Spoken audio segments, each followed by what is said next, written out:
Pastor Brian from Summit Church here. This Sunday, something really important is taking place, and I encourage everyone who calls Summit their church home, whether you're a member or not, to come. What's happening this Sunday is the topic for this week's edition of Wednesday's Words with Pastor Brian.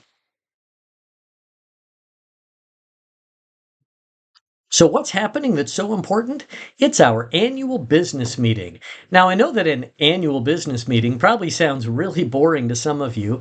Others are thinking, well, that's only for members who can vote, right? But stay with me because we'll be deciding some really important things that impact the life of the church. And as a result, the meeting is for everyone. We'll be making three decisions at this meeting. First, we'll be voting on the elder board. You've heard me say many times that ministry is always a reflection of leadership. Ministry is always a reflection of leadership. And as a result, deciding on those who will serve as elders is a huge thing. Each of our current elders is on the ballot to serve again next year. So Dan Williams will be the chairman, Mike Hart will be the vice chairman, Taylor Easterday is the treasurer, and then Juan Lemus, James Pennick, and Don Walker will also be serving. But please come and affirm them as the elders who will serve next year. It's a big decision for the church. Secondly, we'll be voting on next year's budget. The budget is really just a physical representation of our ministry values. It shows where we plan to use our resources in the coming year.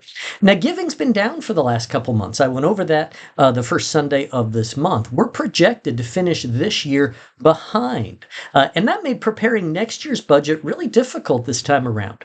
Well, we generated surpluses for the last several years, and the budget we're proposing for 2024 will use some of that surplus. I hope you plan to come and learn about the financial status of the church as we move into 2024 at this Sunday's meeting. Now, lastly, we'll be voting to change what our Constitution says about baptism. I did a whole sermon on this last week, and so most of you are aware of why we're proposing this change. Earlier this year, we baptized a woman in our church named Lori Diaz.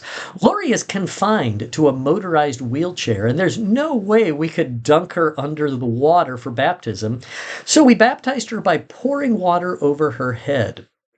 Our current Constitution requires baptism by immersion in order to qualify for membership at Summit Church.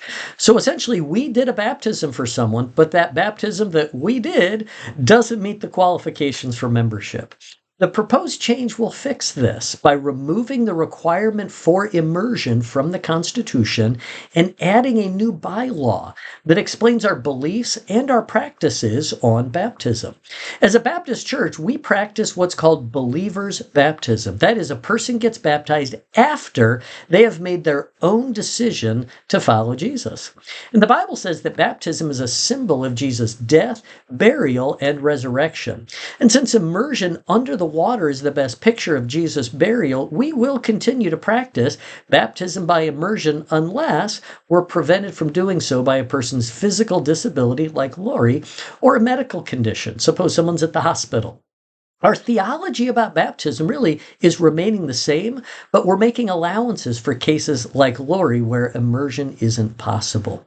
Now, changing the Constitution has one of the highest quorum requirements, so I encourage everyone who is a member to come this week and vote. But I hope you can see that this is about much more than simply members casting a ballot.